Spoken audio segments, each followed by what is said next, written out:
It's time for the Bible Geek. We don't really know for sure what is and what is not. Holy Ghost, God, baby, God, blast Ghost, yes, friends, it's time for the Bible Geek. Interpretation, historical, Jesus on the planet. Matthew, Mark, Luke, and John. Bible Geek here, Robert M. Bryce, freshly back from the Lovecraft Convention, the Necronomicon in Providence. Sure was a lot of fun. And just put up a new Lovecraft, or will be shortly put up a new Lovecraft Geek in which I mainly just bore you to tears with a reread of my opening remarks at the convention, which have, for some reason, caused some controversy. But that's okay by me. Let's have some Bible questions. JJ, he asked this last time in the course of a longer question, and I kind of forgot this one until it was too late. Is what does it mean that Jesus compares John the Baptist to a reed shaken by the wind and to a person dressed in soft robes? You know, that's where the disciples of John come to him saying, "Are you the coming one that our master foretold, or do we have to wait for another?" And he gives them sort of an enigmatic answer and says, "Well, tell him what you see and hear and let him decide for himself." And they leave, and Jesus says to the crowd, "What did you come out to the wilderness to see? A reed shaken by the wind? Somebody dressed in fine, soft clothes? No, you got the wrong place. People dressed like that live in king's palaces. But what did you come out to see? A prophet? Yes, and more than a prophet," and so on. Well, I think the first thing, it's not a logical progression as far as I can tell. I guess maybe that just means I don't quite get it. But the reed shaken by the wind, that's something you could see at least at the riverbank, right? I mean, and that's where John was baptizing people. Well, you could see that any old time. And he says, "What, you just come out for a nature walk? Surely that wasn't it, right? Well, did you come out to see maybe a king or a nobleman? If so, you must have been disappointed because this guy was wearing a hair shirt." No, if you want to see that, you can tune into Lifestyles of the Rich and Famous. John the Baptist wasn't that, and then he goes on to say he was something much more. So I think that's really the gist of that. He came out to see something special, but not one special thing, a king or a prince, rather something much better, a prophet. Thanks, JJ. Here's Dale from Gordon Conwell. "I've never been very impressed with the mythicist's attempts to explain Paul's reference to James, the brother of the Lord, Galatians 1:19. They seem too much like the attempts of apologists to explain away problems they have to deal with. But this got me thinking. In the book of Acts, we're told that James, the brother of John, dies, Acts 12:2, right before another James that we are never right before another James that we're never introduced to becomes leader of the church, Acts 12:17. What if these two are really the same James? And what if his brother John is really John the Baptist? This would mean that John the Baptist was the Lord that Paul was referring to. This would make John the Baptist the historical Jesus. It was only at his resurrection that he was given the name Jesus or Savior, Philippians 2:9-10. This would explain why the Gospel of John takes pains to make clear that John was not the light of the world, but only bore witness to the light of the world. To the light, John 1:6-8. This would suggest that some people would have you think that John the Baptist was the light of the world, right? The Mandeans continue to believe that John was the Messiah, not Jesus. What do you think? Well, Dale, I argue much the same case in an essay called Was Jesus John the Baptist Raised from the Dead. You can find it in my collection, Jesus is Dead, from American Atheist Press. I think that is certainly possible. One of several possibilities, though. I also think that John, the son of Zebedee, so-called, was supposed to originally be one of the pillars, one of the heirs of Jesus, and that survives as a hint in Luke's making John the Baptist the cousin of Jesus, the same sort of distancing thing we see a little later when the Catholic Church decides that the brothers of Jesus from Mark 3 are really cousins. Of course, the Catholic Church still says that James, son of Zebedee, and James the Just are the same guy. It's James, the son of Alphaeus, who gets killed by Herod Agrippa I in Acts 12. But I do think, along with Robert Eisenman, from whom I got the notion, that the names of the 12 are really sort of doublings and triplings of the names of the pillars, and I think the name Joses, or another version of Joseph, has replaced John as the fourth in the series. You know, there's Simon or Simeon, there's Judas, and oh good God, what and James, and who's the fourth? Joses, and my guess is it was originally John, and that Joses has just slipped down a line somehow in copying, and that originally read, "Is this not the son of Mary and the carpenter Joseph?" But who knows what lies behind that, but I kind of suspect that's true. I mean, there's no way to prove it. It's certainly merely a speculation. As to whether these attempts by G.A. Wells and others to say that the James mentioned in Galatians, the brother of the Lord, is not intended to mean a blood brother of Jesus still alive in the time of Paul, which would make Jesus and Paul contemporaries and would kind of sink mythicism. I used to think that these various explanations were, as you say insightfully, like apologists trying to wriggle out of a tight spot. But the more I read from Wells and others, the more I thought, no, these things are real possibilities. The brethren of the Lord, my brethren, the least of these, my brethren, etc., in the Johannine writings and in Matthew 25, that it, or like in 2 Corinthians, I've sent Titus with the brother, and so on, that it does seem to me that it might well simply denote a class of missionaries or leaders. I mean, we know brethren of Jesus did, so it could mean that. Notice he does not say brother of Jesus. That may be significant.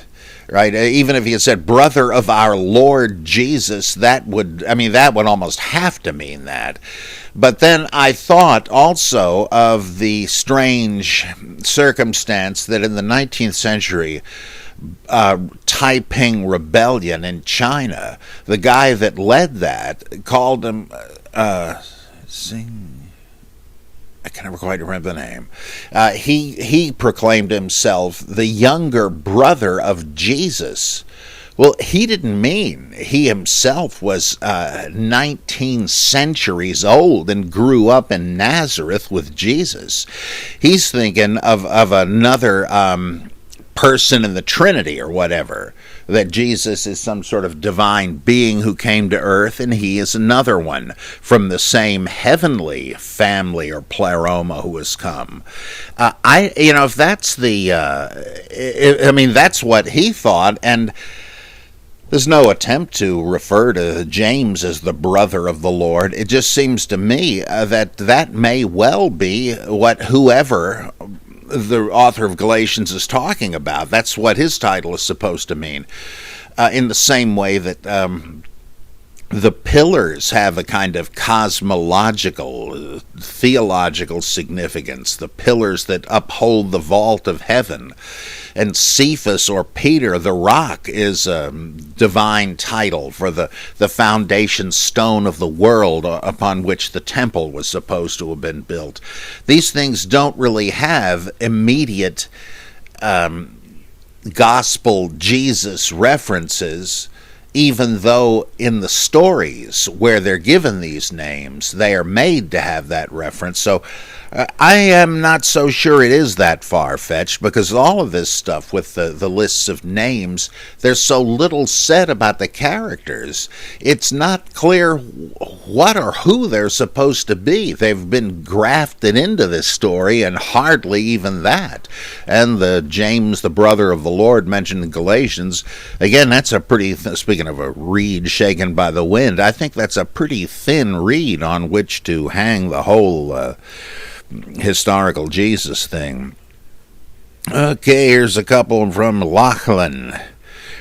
We're all familiar with nationalities being represented in the Bible by single characters, for instance, Judas to represent Judeans as a people. What about talking animals like the Eden snake or Balaam's ass, or New Testament examples like the four heavenly beasts? I feel I'm looking at this from too modern Cold War perspective, where Russia is a bear and China's a dragon, but I appreciate your knowledge. Oh, great one. Well, there are some examples of that. I think the four living creatures in heaven in the book of Revelation are supposed to be the four cherubs that carried the throne chariot of Yahweh and Ezekiel, and that's just them crossed with the idea of Argus of the 100 eyes, one of the several bits of Greek mythology sprinkled through the book of Revelation. And the eyes are supposed to be stars, because there's a whole lot of astrology in Revelation. And as Bruce J. Molina has shown, irrefutably, I think. Now, about, let's see.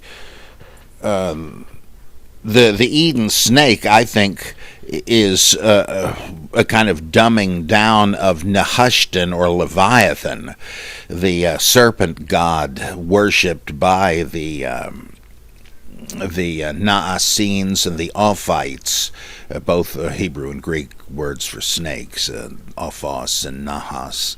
And there was this entity was worshipped way back in ancient Israel and Judah and Ammon and so forth. And I think that that snake is supposed to be a god defeated by Yahweh, but very much like Prometheus, the champion of mankind against the unsympathetic creator of mankind, Yahweh or Zeus.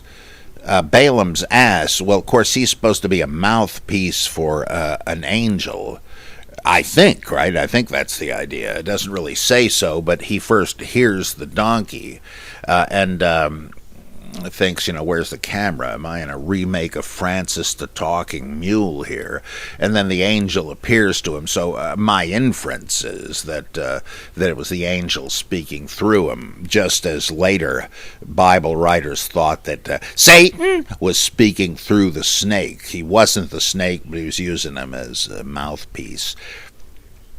Let's see. Are any other animals? Well, in Luke, Jesus says that snakes and scorpions are the creatures of the enemy, Satan, and I think that's a reflection of Zoroastrianism, where Ahriman created all those critters. Let's see. The dragon, of course, is the depiction of Satan and of the great beast, which stands for Nero and Domitian. When that's very much like these political cartoons of the Russian bear and all that. So I don't think your modern perspective adversely affects your judgment here, I think it offers a good analogy. Lachlan has another one here. Thinking about both Jesus' mythicism and the idea that Christianity evolved from cynic philosophy, I've come to view the movie Fight Club in a new light. Lachlan, you're not supposed to talk about Fight Club. Anyway, Fight Club has many elements of mystery, religion, initiation. Definitely places a high emphasis on not being attached to possessions along the lines of Luke 18:22, and all the space monkeys being essentially nameless, including the narrating character, reminds me of Galatians 3:28. I'm thinking this can't be coincidence because of what Tyler Durden actually means. According to Google, Tyler is an Old English word, which means doorkeeper of an inn. Seems to be a reference to John 10:7, and he literally keeps people just outside his door as part of the space monkey initiation test just to hammer the point home. Have you seen this movie, and if so, are there other parallels I've missed? Well, I read an interesting article online recently where we have the theory suggested that none of the characters we see on the screen are supposed to be anything but figments of Jack's, or whatever you want to call him, Edward Norton's character's imagination or hallucinations. That Marla and everybody... what's his name, Meatloaf's character, Robert Paulson, and all the other ones there are hints that these are all figments of his sleep-starved, paranoid imagination. Could be, but at the very least, Tyler is, right? I mean, that's made explicit in the story. And so what we have is a kind of docetism there. And but you're certainly also right that it's a mystery cult of transformation, that it does involve the renunciation of self and property, and the entrusting of oneself to the guru, Tyler. And so, yeah, I mean, it is an example. I don't think they're specifically talking about the Bible, like Lovecraft is in the Dunwich Horror, for instance. But I think you're quite right about the significance of those parallels. Nice work. Okay, this is kind of a long one. I'm looking for the name down there. Boy, is this a long one. We may not get too many different questions in today. Good heavens. Okay, Jason Quackenbush. Long questions, but worthwhile, I find. So, let's see. Back to the top. Okay, Dear High Geeky Arc. I'm a Northwesterner, so I don't have much in the way of an interesting accent myself, but I was born in Houston. So if you could do this in a Texan accent, that'd be great, and please bear with me because this is a bit long. Could you please expound on your thoughts on David Trowbish's reconstruction of the Pauline corpus as a series of redacted anthologies? After reading The Amazing Colossal Apostle, I was fascinated by this idea and read Paul's letter collection by Trowbish, right, and found myself persuaded by much of the incredibly insightful work in it. In particular, I'd like to know if you think there is a way to reconcile your view of Paul with the evidence Trowbish marshals in favor of his argument that the canon just incorporates a previously compiled letter collection. In particular, the idea that Ephesians might be the cover letter for a secondary collection of letters appended to an earlier collection of Romans, Corinthians, and Galatians. It strikes me that the weakest part of the argument Trowbish makes is in making Paul his editor of an authorized recension. It seems to me that the signs Trowbish takes to be signs that the letters form part of a collection don't require Paul to be the assembler. If that's the case, then numerous other possibilities arise. One that I think makes a lot of sense is an an anthology related to Paul's fundraising mission for the poor of Jerusalem, was constructed by someone who wanted to refute Marci Own's claim that the Father of Christ is not Yahweh, God of Judah. That is, these letters show not only that Paul is collecting money for the poor of Jerusalem, but also show him negotiating with decidedly Jewish concerns of what the law of Yahweh means for Gentiles. Could Drobish's authorized recension of Romans, Corinthians, and Galatians in fact be something put together by the Ebionites, namely the poor, that's what it means, of course, or their predecessors in the early 2nd century? Possibly even as a fundraising call to the wider Christian world of the diaspora? Certainly could be. To tell you the truth, I can't remember all I said about Drobish's interesting theory in The Amazing Colossal Apostle, in the chapter The Evolution of the Pauline Canon. But I do think that the Catholic canon, which is, as Drobish later argues, the canon of Polycarp, was a response to the Marcionite Book of the Apostle, the 10 Pauline letters, not counting the pastorals, which had not yet been written, but were written to refute Marcionites and Gnostics, if the Catholics even knew the difference at that point. And we do have an edited collection. That seems clear, especially once you look at Walter Schmidholz's work. You don't have to follow him in every detail to see how he makes a lot of sense of some weird discontinuities in the letters and so forth that make it look like they were compiled together. So I should think that, yeah, there is a collection taken over into the present canon with some important editing, as Winsome Monroe has shown in Authority in Paul and Peter.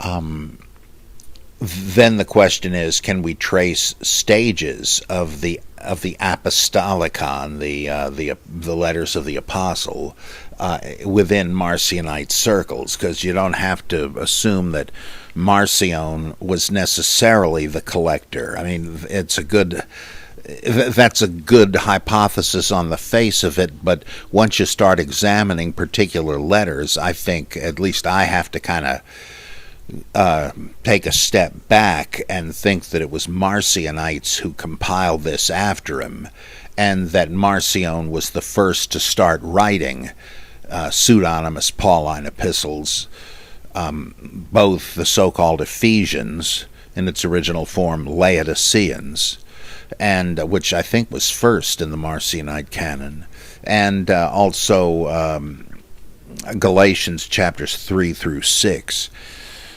But I do think that the collection of the letters at some point had to do with the collection of money for the Jerusalem church. Now, I think originally that had to do with Marci Own's offer of money to the church at Rome, which he hoped would be accepted but was not. And he hoped that would secure his appointment as the Bishop of Rome, and it didn't. I think we're reading that behind the mask of Paul bringing a collection to Jerusalem and receiving the right hand of apostolic fellowship as the result. Okay, sorry. Back to Jason. If you grant, for the sake of argument, if you grant for the sake of argument that this were so, could it not also be the case that the reason this edition was selected for inclusion in the authorized New Testament canon is that it suited the Catholic Judaizing requirements of the proto-orthodoxes against Marci Own? You betcha, you bet. Taking that a step further, rather than postulating Ephesians as the introduction to an appendix to the authorized recension, could it not rather be the introduction to a separate anthology compiled for a different purpose altogether? Following Drobish's criteria selection, which strikes me as productive for the identifying for the identifying them as the authorized recension. I seem to see a common theme for this appendix as well. Ephesians begins right off with the possibly Marcionite or proto-Marcionite or Simonian view that Christians are the adopted children of the Father. In love he predestined us to adoption as sons through Jesus Christ to himself. Ephesians 1, 4-5, New American Standard Bible. Philippians then starts Paul's lament in captivity. In some apparently fictional accounts on your reading of sending Timothy and Epaphroditus to Philippi from Rome. From there, though, the meat of the letters is a repudiation of the evil workers of the false circumcision. This is followed by the curious statement after Paul lists his Pharisaic bona fides that those things I have counted as loss for the sake of Christ, because not having a righteousness of his own derived from the law, but that which is through faith in Christ, the righteousness which comes from God on the basis of faith.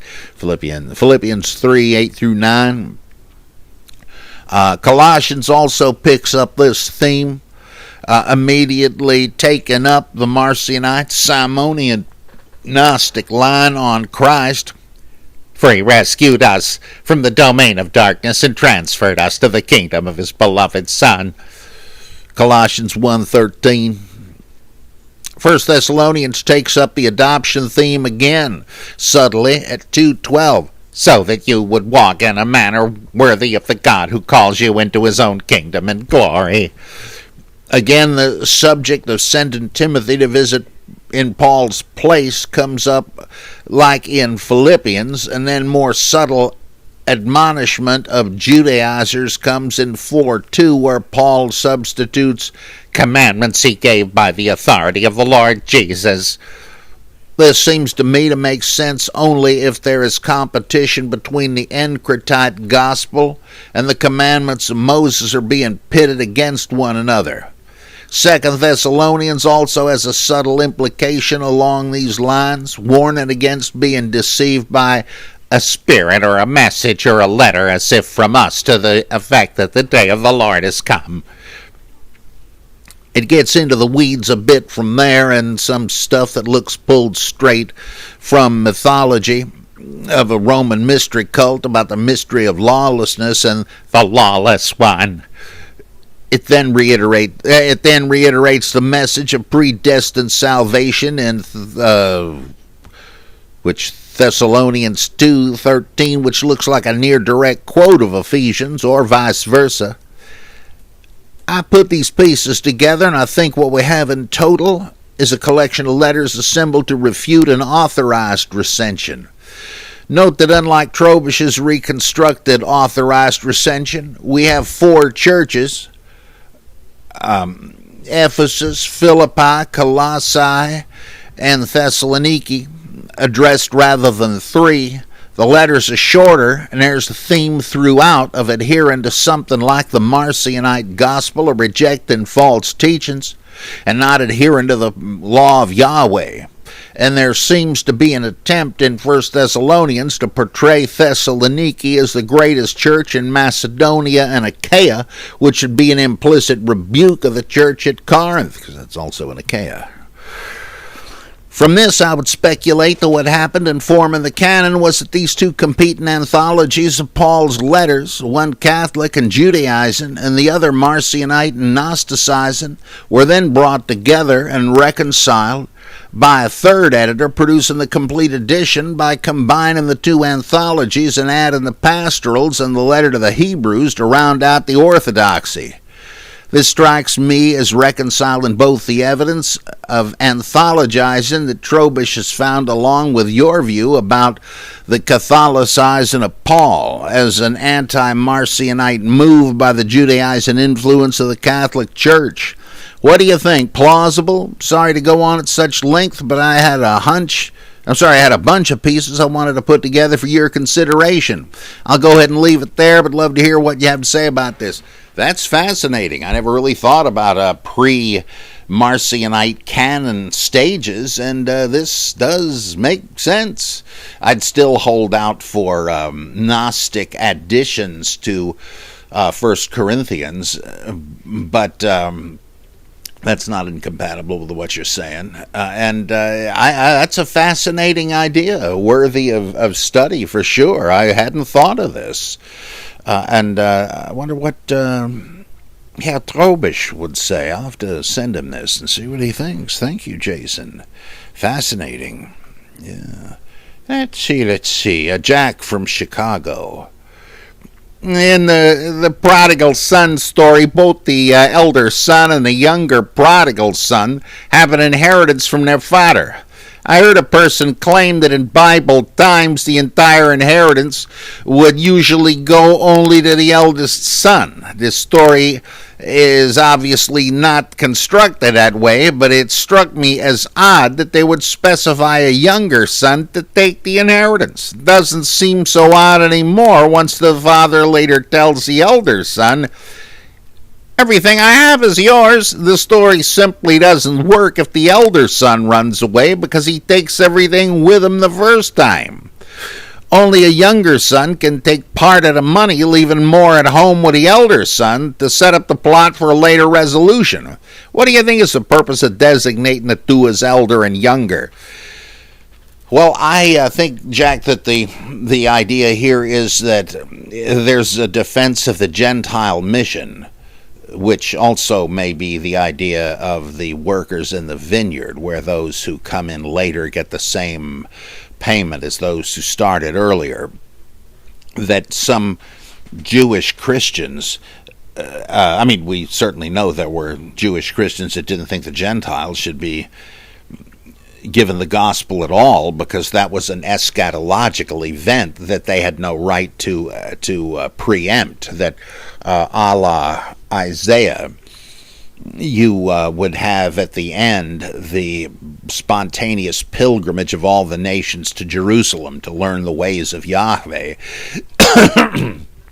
Excuse me, Joachim Jeremias makes a good case for this in his little book, Jesus Promised to the Nations. And so that the Jewish Christians who call Peter on the carpet in Acts chapter 11, what do you think you're doing, preaching to Gentiles? And he said, yeah, I know, but the Holy Spirit left me no choice. Here's what happened. And they say, wow, son of a gun, so God's opened the door of salvation by faith even to the Gentiles. And who'd have guessed it? Excuse me, I don't think we're supposed to understand that the Jewish Christians were like Jonah and just didn't want the Gentiles to be saved. To hell with them, they deserve it. There's no sign of that. It's just that they thought it was like old Calvinist opponents of 19th century missionary work. Hey, God will save these people in his own time. He doesn't need you going out and knocking on their door. I think that's very much like what these early Jewish Christians thought, but it became a moot point once Gentiles began converting to Christianity, and then the issue becomes, well, okay, does that mean then that they have to become full Jewish proselytes? Because, of course, we're talking about the Messiah Jesus here. If there's a religion of Jesus, it's got to be Judaism, no matter what else he contributed to it. So these Gentiles have to become Jews. They got to be circumcised, keep the laws and all that, and then that's where you get the Pauline emphasis. There's no point in that. All these things are really ethnic markers for the Jewish people, and Jews certainly still want to keep them, and that's fine, but these people, right, they're Gentiles. What does it matter? I mean, there's no pretense that they're Jews. I mean, this is all sort of a circular argument on both sides, but that's that's where I get the idea that Jesus came to do away with the law. That is, not to create antinomianism, but to remove the roadblock from Gentiles from truly becoming the people of God along with Jews. Ephesians is about this. A lot of stuff in Ephesians about it. And it doesn't necessarily mean no more Torah, but it would mean the Gentiles don't have to do it. It is the unique and precious legacy of ethnic Jews, whether Christians or not.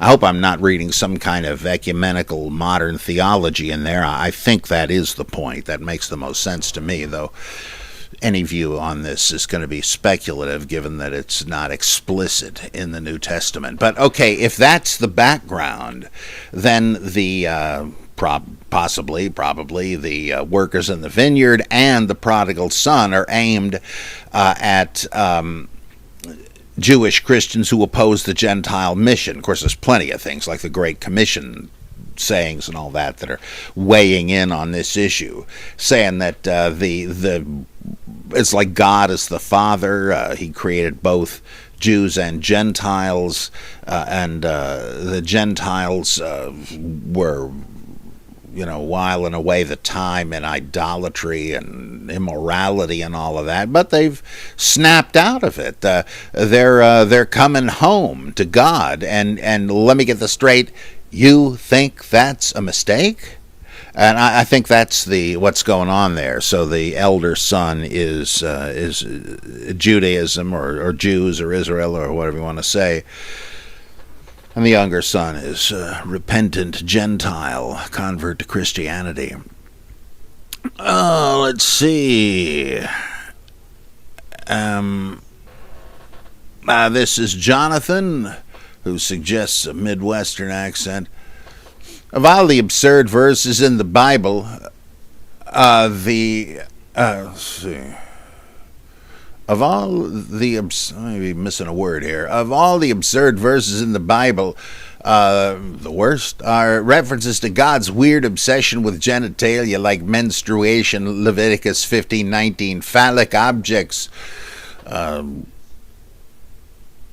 I'm not sure what the reference is there. And orgies, Numbers 25:1-5. Rape, Numbers 31:7-18.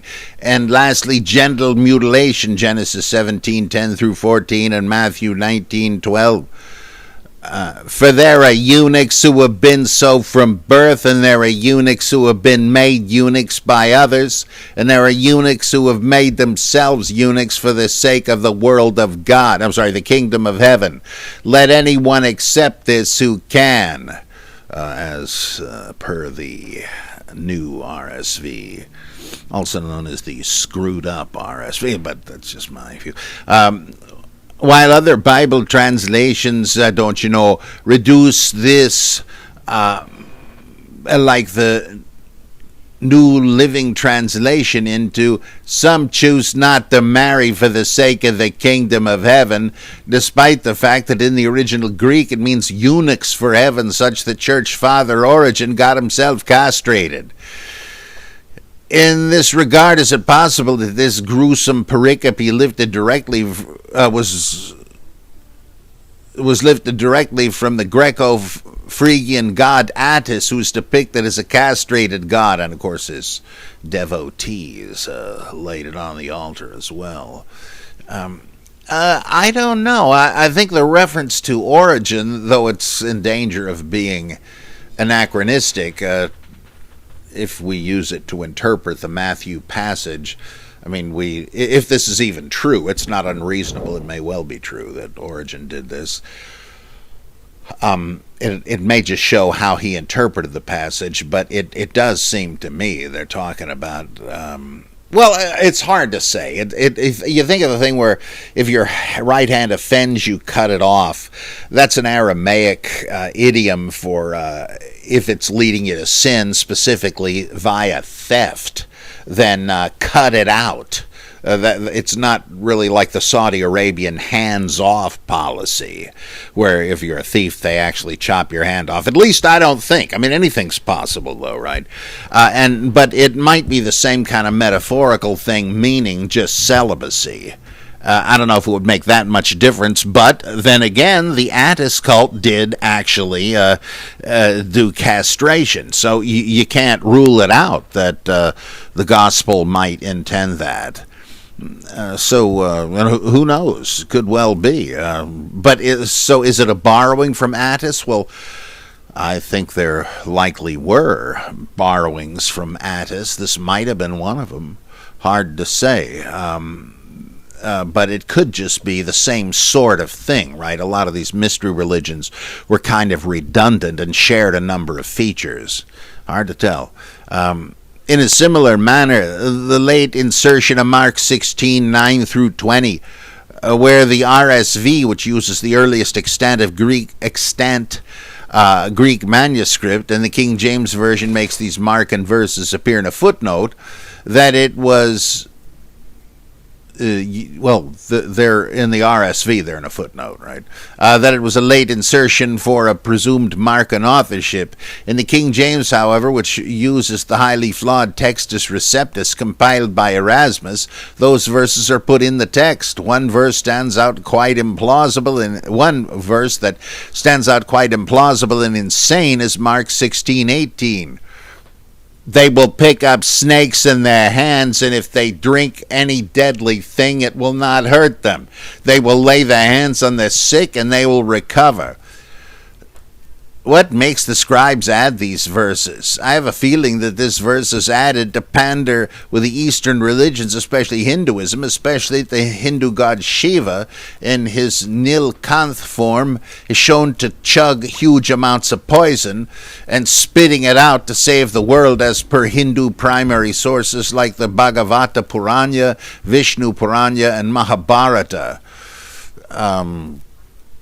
And there's a reference here to D.M. Murdoch, Acharya S., her article, The Phallic Savior of the World, Hidden in the Vatican. And you can check that out at freethoughtnation.com.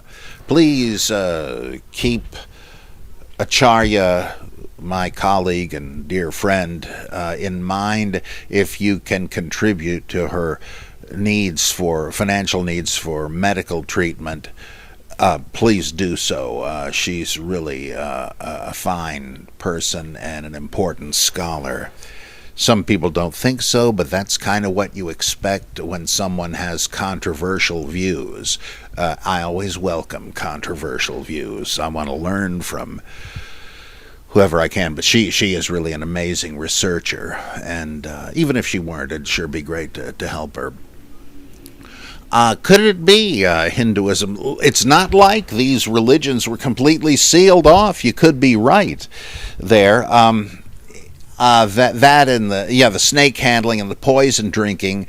It's been suggested that these late verses in Mark, the Markan appendix, they're sometimes called, could, however, reflect early Christian apostolic legends, like Paul picking up the viper accidentally on the Isle of Malta, getting bitten and defying everybody's pessimistic expectations by not kicking the bucket. That's what the author of the Markan Appendix may be thinking of, maybe from the book of Acts itself. I mean, his earlier reference to Jesus raised from the dead appearing to two disciples on the road in another form, that kind of sounds like somebody is referring to the Emmaus story in Luke. So, maybe they knew Luke Acts, and you've got the Paul's viper. The speaking in tongues, right, that could have come from Acts as well. And the poison drinking, I think Papias talks about, who is it? The daughters of Philip or somebody inadvertently drinking poison and surviving. So it may just be apostolic legends, but I wouldn't shut the door on the Hindu possibility. That's very interesting. Yeah, there was a flood of poison, and Shiva drank it all so that it wouldn't flood the world, and then spat it out. And this is why he has a blue throat in some Hindu iconography. And in other iconography, he's just all blue, but that may be part of the same legend. I don't know. Okay, this one is from not Martin Luther, from Minneapolis.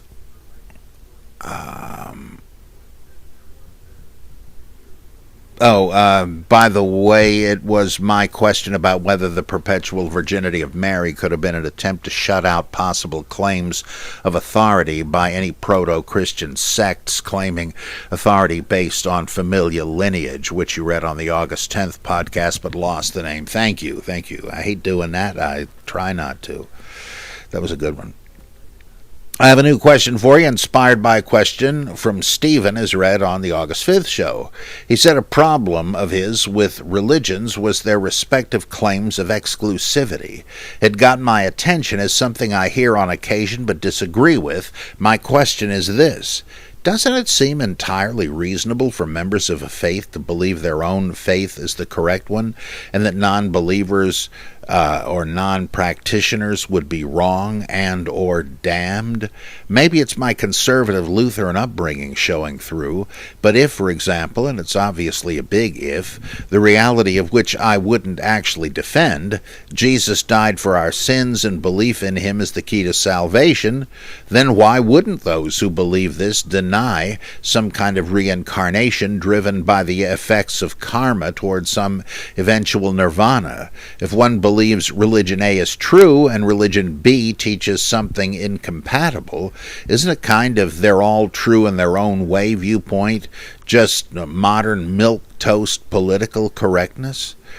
It's better for society and a good way to avoid fights, but in terms of an individual's religious belief, I don't see how one even could hold belief in religion A and simultaneously accept religion B as just as true, unless religion A is a lot different than my childhood brand of Lutheranism anyway. As a non-believer, most mainstream religions are more or less equal to me, filling the same basic hole in their adherents' lives, but if one believes in the factual and doctrinal capital T truth of one's own religion, it seems to me exclusivity would be the very likely result, barring belief in some religion that is surprisingly open to people who don't believe in it. Thoughts? I've been saying the same thing for years in comparative religion classes, Martin. It does seem to me that if you do think you have sufficient reason to believe that only the atonement of Christ can save, and that if you have explicit faith in it, then you may not like the idea that those who don't tap into it are damned, but it doesn't make you a bigot to believe that, right? I mean, you can always say, well, I bet you these people are just bigots, and this is a way of rationalizing the bigotry. It could be, but that's a little oversimple to me. I mean, I would urge people to go back and ask themselves if they really do have good reason to believe this, but I'm not going to condescendingly assume they do not. Right? That's a bigger issue, and it's like if you say you go to the doctor and he says you've got some awful disease, and I'm going to write you a prescription for this stuff, and you say, no, doc, I think I would rather treat this disease by drinking 7-Up. Well, you can just drink the 7-Up, buddy, but you're going to be dead because there are good reasons 7-Up is not going to address your question. Right? It's not going to cure what ails you, but this drug the doctor prescribes may do so, right? I mean, it's not arbitrary, right? And that's the way it is with many, many things in life, right? It isn't a matter of opinion. There's some things we've checked out, right? And so, again, if you think you have sufficient reason to have such confidence in the atonement and acknowledgement of the atonement, I don't think you're a bigot. And the same thing is true with Indian religions. I remember Ronald Eyre in The Long Search asking, I think a Buddhist woman what she thought of Christians. And she says, well, unfortunately, they're really in the dark, and they're just going to keep getting reincarnated until they get their head on straight. She didn't seem to me to be a member of some Indian Ku Klux Klan or something. She believed, whether for good reasons or bad, in the karma samsara doctrine, and the implication of that is, that if you don't believe in it, you're really barking up the wrong tree. If Christians have good reason to believe that Jesus is the Son of God, they can't say that Muslims are just as right to say that he isn't the Son of God. Right? I mean, it might be that they're taking it in a different sense, but I don't think so. I think I know enough about Christianity and Islam to say that they really do have overlapping, hence contradictory claims there. Is Jesus Christ the Jewish Messiah? I don't think you can be right to affirm it and to affirm that someone else is right in denying it. There is such a thing as the non-contradiction principle, the excluded middle. Now, if you step back, there's a possibility, though I admit this sort of obfuscates the issue. You might say maybe there is so much more to this, God being God after all, that we just don't see enough of the picture. As Richard Niebuhr said in his fascinating little book, The Meaning of Revelation, that's H. Richard Niebuhr, not his son, Richard R. Niebuhr. There's all sorts of Niebuhrs floating around, the Neo-Orthodox Creed, thou shalt love the Lord thy God and thy neighbor as thyself. Anyway, with all thy Bart. Yeah, okay. Religion is about affirming. I can affirm my faith without denying your faith. My position does not include denials. It is only a matter of affirmation. Whatever else may be going on in the universe, I don't claim to know. And hand in hand with that, Niebuhr said, no one can get an absolute view of the absolute. We can only get a relative view, but that doesn't mean there is no absolute, right? You're only seeing part of the picture. If you could see the whole picture, it would be a picture of an idol, right? If you could comprehend it, it's not much God. Right? No matter how brilliant you are. And I just love the Buddhist parable that has also spread among Jainists and Sufis because of its interfaith character. The famous parable of the blind men and the elephant. Let me just run through it again in case you've forgotten it and your memory is as spotty as mine. 6 guys congenitally blind live in some sort of a compound, and they get the idea of taking a day trip to a zoo where they want to check out the elephant that they hear is housed there. They've heard of mighty elephants. What the heck are they? They're blind. They've never seen it, right? But they'd like to go check it out. And so the 6 of them go there, and they're introduced into the huge pen of the elephant, and they kind of circle it and close in on it, and one of them grasps the tail and says, this elephant is like a rope. And the next guy grabs the leg and says, you're crazy, the elephant is like a tree trunk. The next one grabs the tusk. Oh, no, the elephant is like a spear. The next one grabs the trunk. Oh, no, the elephant is like a snake. The next one grabs the ear. No, the elephant is like a fan. The 6th one bumps up against the side and says, no, my goodness, the elephant is like a wall. By the way, before you go calling the politically correct thought police because I did an accent, a non-European accent, and that's insulting because it's cultural appropriation, get a life, get real. As I've explained many times, I only do this because I love all these accents. I don't care what it is, I love it, and love to hear it, and love to have fun with it. So keep that in mind, Mr. or Ms. Inquisitor. Okay, what's the point of it? Well, all these guys are sort of right, but in the end they're all wrong because they totalize their claim. right? They think what I've experienced is the whole truth and nothing but the truth. Well, it's nothing but the truth, all right, but it's not the whole truth. These guys were wrong to argue. I'm right and you're wrong. No, I'm right, but you're right, because each of us has had a glimpse only of some aspect of the truth. Of course, there's no logical implication that if the tusk is really like a spear, that the tail cannot be like a rope, right? So I don't know how far that goes, but it should be noted that Christians don't have any trouble with the Trinity, which they admit makes no logical sense. Not that it's sub-rational, but super-rational. There's just too much more to it to say that, well, three can't be one, so forget it. Back to the drawing board. Well, we think three can be one in some way, admittedly beyond our ken. You know, if you're going to put up with that, I don't know if you should have that much of a problem with the blind man and the elephant, really. Also, like, what would motivate a Christian to accept such a view? I think of two New Testament passages, one in Matthew and, well, actually it's in all three synoptics.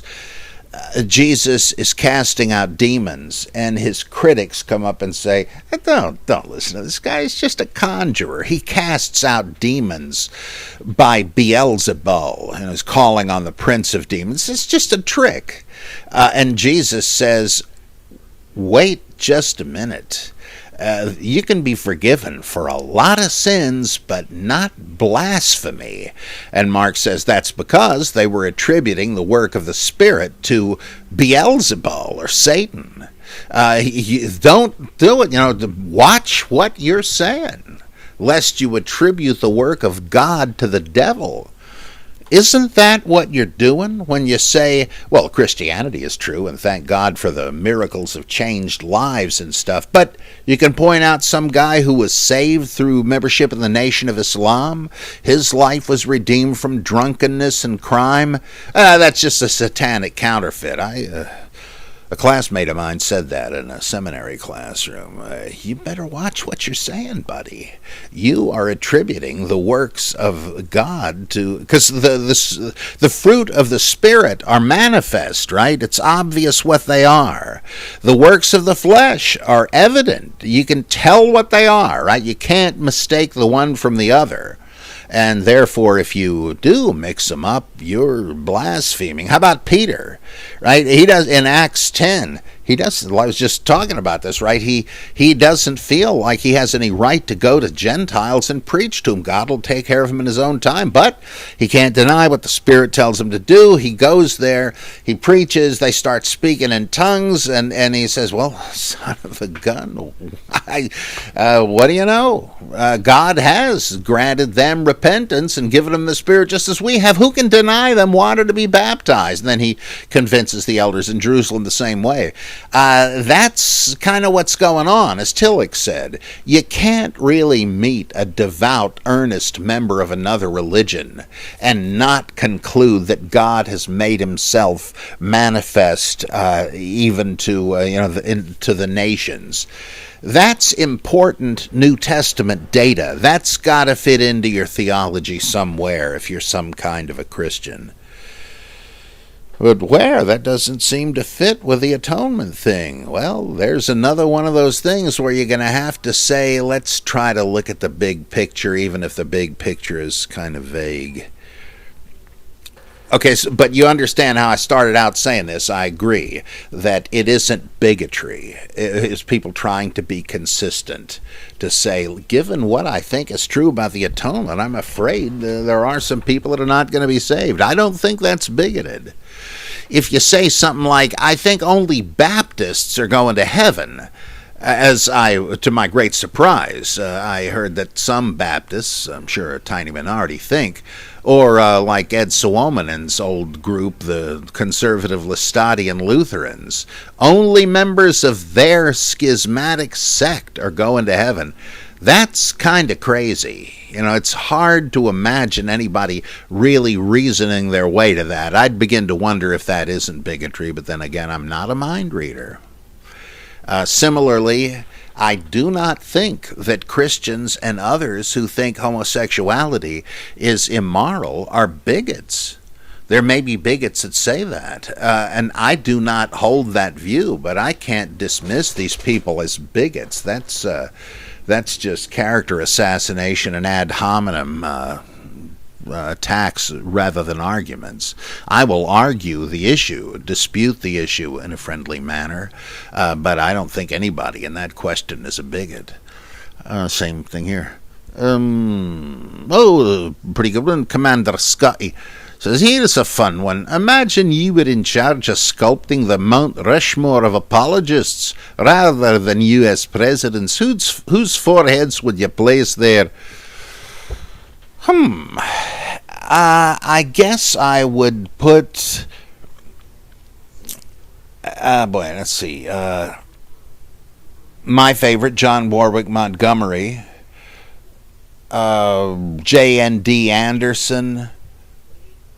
C.S. Lewis. And... I guess William Lane Craig. Right, there are plenty of others, but these guys have some substance to them, even though I think they're wrong. But there, if there was a second mount, I guess I'd toss Josh McDowell and Gary Habermas, Mike Licona, and I hesitate to say that. What's the guy's name that wrote The Case for Christ? He's so derivative, but then so is Josh McDowell. Maybe Benjamin Warfield would get in there. Yeah, there's some apologists that I just find vexing, but there's some like Montgomery that are really informative and fun to read. Dedicated a book to him, as one might remember. Oh yeah, another one from the commander. Could you please delineate... is that right? Delineate the difference between a fundamentalist and a maximal conservative, to use James Barr's terminology. Are these species of the same genus? Could you give examples of famous scholars you would place in each camp? I think you can mark the boundary line with George Eldon Ladd, from Fuller Seminary, sadly gone for some years now. Fundamentalists tend to be quick on the draw and to have little patience with the details of scholarship. They'll say higher criticism is really a lot of bunk. Luckily, a few people have refuted this and that to their satisfaction. But they really just want to get down to the Bible and what they think it says. I would say Josh McDowell is a fundamentalist apologist, and again, what's his name with Christ? What is it? Case for Christ. I can't think of his name. These guys, I would say, are simply fundamentalist apologists. And Paul Little, who's been gone a long time, he never quite got into all the details of it. John Stott was an evangelical apologist. He wasn't a militant, nasty, combative guy. He was very conservative. But there was something about him. He could function in a larger Anglican context. I think George Ladd is I'm probably wrong about this, but the first of the maximal conservatives, as James Barr so well dubbed them. Somebody that really does not intend to budge from conservative matters of criticism and introduction, like who wrote this book of the Bible, how accurate is that one. They will take great pains to familiarize themselves with a wide breadth of scholarship, but it's like a cart in a supermarket where the wheels are sort of tilted over to the side so that it will always bring you toward the shelves of food that you might have skipped otherwise. I remember David Scholler, who I would say is was kind of a maximal conservative, though very open-minded. Again, I don't want to vilify. He once said that he read a review of Donald Guthrie's massive New Testament introduction published by InterVarsity Press, which is a mighty handy work. It's a little bit out of date. Somebody may have updated it, but this guy had read everything anybody had ever written about any New Testament book, and he was fair, but the reviewer said, what do you know? He comes down to traditional positions in 27 of 27 cases. You know, what's going on? I mean, the tradition might be right on everything, but it kind of makes you wonder. And you can tell once you realize the operative assumption with maximal conservatives is if some critic cannot actually rule out and disprove in a definitive way a traditional view of gospel historicity or Pauline authorship or whatever, if it still might be true, well, we're perfectly entitled to hold on to the traditional view. Forgetting the great axiom of F.C. Bauer, the historian is concerned not with the possible, but with the probable. And that, I think, is what plagues maximal conservatives. There are people like Greg Boyd and others who, and Mike Licona and Gary Habermas, who are extremely well read and are trying to be fair, but they do seem to have, so they're kind of, they sort of are in the middle there somewhere. And this raises a question for me. Am I obliged to read every new defense of conservative positions? Another book on why the resurrection really happened. Another book on why Paul wrote everything and so forth. The more I read, the more I feel I really don't need to. A student once said, but you got to read Ravi Zacharias' book. It's not the same old stuff. Well, I did read it, and it was the same old crap. So after a while, you have to say, I have only so much time. There are innovative and important critical works, old and new, I want to read. Do I want to let my steps be dogged and tripped up by yet more attempts to set the clock back? I don't think so. Having said that, there were maximal conservatives like F.F. Bruce, something of an apologist, but a true and great scholar, and George Ladd, who have excellent insights into the text. And if you got time, there's no real reason not to read anybody. I guess I probably should get going, but I'll try to be back again soon for another exciting episode of the Bible Geek. And I know this is embarrassing and shameful, but around Price Manor here, we are in financial trouble. That's really nothing for you to worry about, but if you ever think of helping support this ministry, I'd sure be grateful. But again, don't worry about it. We're here to discuss the Bible, not my problem. So I shall talk to you again soon, and keep sending in those questions.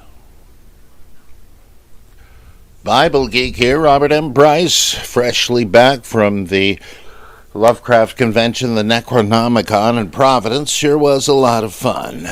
And just put up a new Lovecraft, or will be shortly put up, a new Lovecraft Geek in which I'm mainly just bore you to tears with a reread of my opening remarks at the convention, which have, for some reason, caused some controversy.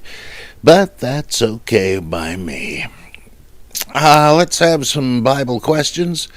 JJ, he asked this last time in the course of a longer question, and I kind of forgot this one until it was too late. Is what does it mean that Jesus compares John the Baptist to a reed shaken by the wind and to a person dressed in soft robes? That's where the disciples of John come to him saying, are you the coming one that our master foretold, or do we have to wait for another? And he gives them sort of an enigmatic answer and says, well, tell them what you see and hear. And let him decide for himself, and they leave. And Jesus says to the crowd, what did you come out to the wilderness to see? A reed shaken by the wind? Somebody dressed in fine, soft clothes? No, you got the wrong place. People dressed like that live in king's palaces. But what did you come out to see? A prophet? Yes, and more than a prophet, and so on. Well, I think the first thing, it's not a logical progression as far as I can tell. I guess maybe that just means I don't quite get it. But the reed shaken by the wind, that's something you could see at least at the river bank, right? I mean, and that's where John was baptizing people. Well, you could see that in the old time. And he says, what, you just come out for a nature walk? Surely that wasn't it, right? Well, did you come out to see maybe a king or a nobleman? If so, you must have been disappointed because this guy was wearing a hair shirt. No, and if you want to see that, you can tune into Lifestyles of the Rich and Famous. John the Baptist wasn't that, and then he goes on to say he was something much more. So I think that's really the gist of that. He came out to see something special, but not one special thing, a king or a prince, rather something much better, a prophet. Thanks, JJ. Here's Dale from Gordon Conwell. I've never been very impressed with the mythicist's attempts to explain Paul's reference to James, the brother of the Lord, Galatians 1:19. They seem too much like the attempts of apologists to explain away problems they have to deal with. But this got me thinking. In the book of Acts, we're told that James, the brother of John, dies, Acts 12:2, right before another James that we are never right before another James that we're never introduced to becomes leader of the church, Acts 12:17. What if these two are really the same James? And what if his brother John is really John the Baptist? This would mean that John the Baptist was the Lord that Paul was referring to. This would make John the Baptist the historical Jesus. It was only at his resurrection that he was given the name Jesus or Savior, Philippians 2:9-10. This would explain why the Gospel of John takes pains to make clear that John was not the light of the world, but only bore witness to the light of the world. To the light, John 1:6-8. This would suggest that some people would have you think that John the Baptist was the light of the world, right?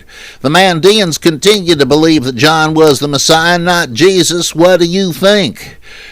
Well, Dale, I argue much the same case in an essay called Was Jesus John the Baptist Raised from the Dead? You can find it in my collection, Jesus is Dead, from American Atheist Press.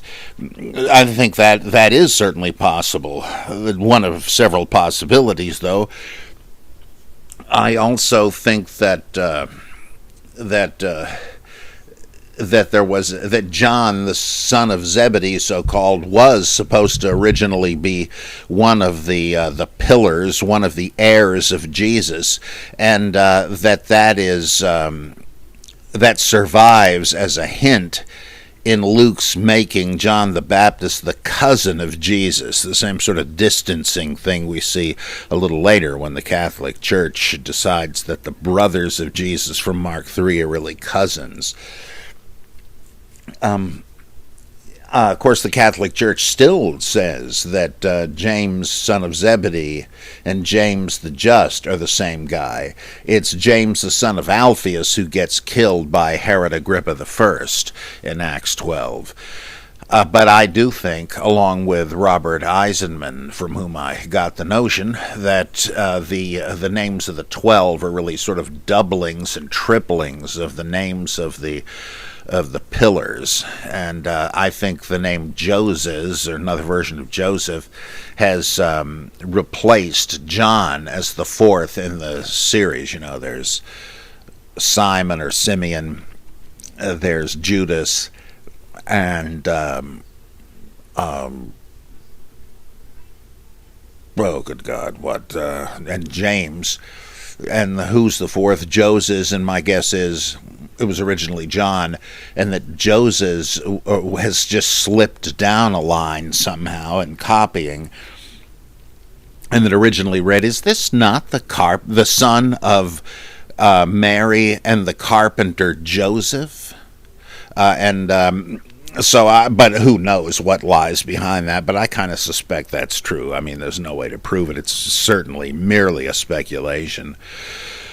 As to whether these attempts by G.A. Wells and others to say that the James mentioned in Galatians, the brother of the Lord, is not intended to mean a blood brother of Jesus still alive in the time of Paul, which would make Jesus and Paul contemporaries and would kind of sink mythicism.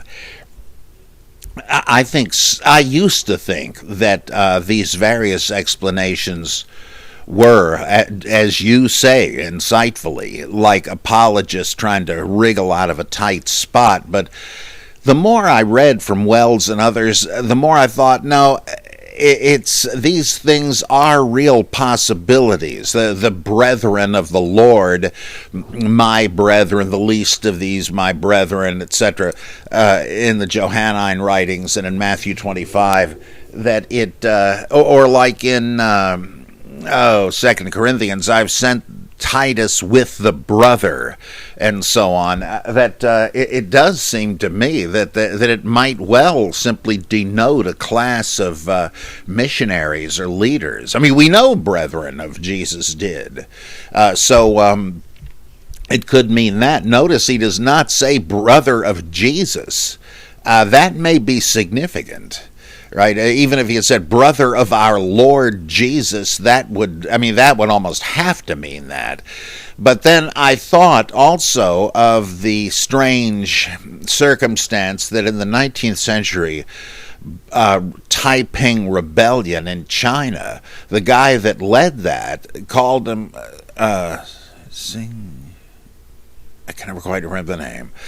He proclaimed himself the younger brother of Jesus. Well, he didn't mean he himself was 19 centuries old and grew up in Nazareth with Jesus. He's thinking of another person in the Trinity or whatever, that Jesus is some sort of divine being who came to earth, and he is another one from the same heavenly family or pleroma who has come.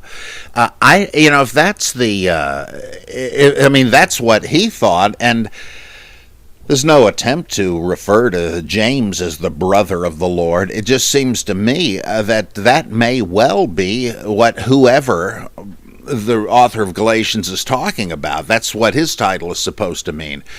In the same way that the pillars have a kind of cosmological, theological significance, the pillars that uphold the vault of heaven. And Cephas, or Peter, the rock, is a divine title for the foundation stone of the world upon which the temple was supposed to have been built.